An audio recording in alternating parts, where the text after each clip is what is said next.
I was 7 years old when I realised my brother was a psychopath. He was a ballroom dancer, and I'll just leave it at that. He was 17, and he was babysitting me. My parents and my other siblings were out at the time. And I was just upstairs in my room, just playing with my games, with my puzzles and all my other games. I was just enjoying myself. I was that happy, content 7-year-old. And then all of a sudden, I heard this voice, and it went, "Vic, come downstairs!" And I was like, I just ignored it. I just didn't want to listen to him.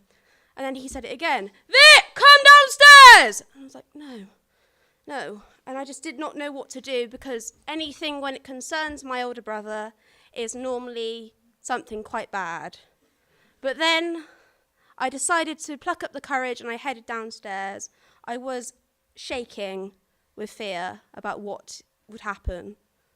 So then I headed towards the lounge, and I opened the door, and it was completely pitch black. So I shut the door behind me, and I thought, I don't really know why I entered this room, but I'm going to see what happens next. And then all of a sudden, I could hear Michael Jackson Thriller playing. And I was so petrified and terrified of this song, especially the part where he talks through it. I was shaking with fear, and I just didn't know where my brother was. So then I walked to the centre of the room, and then I could feel this presence towards me. And I could feel someone staring down on me and breathing on my face.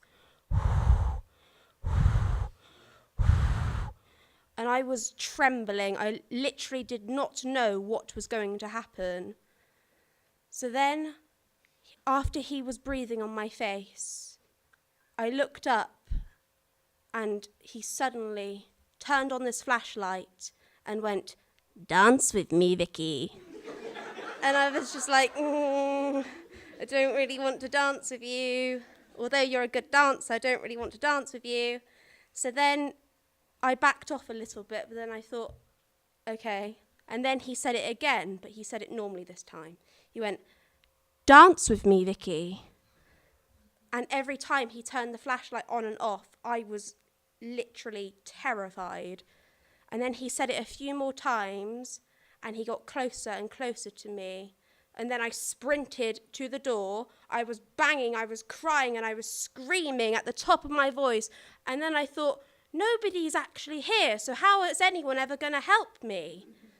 But I was still banging on the door, and then suddenly he turned on the flashlight again, and he said it one last time.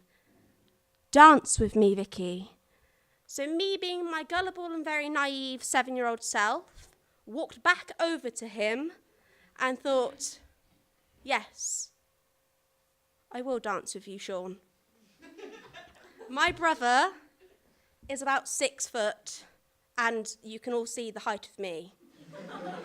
So I stood on his feet, he had his hands on my shoulder, and we were dancing around the room. God knows why he asked me to dance with him. But then we were moving so fast, he suddenly let go of me, and I fell backwards and I smacked my head on the floor. So then I scurried as fast as I could to get away from him, to get to the door, and I was continuously banging on that door just so I could get out.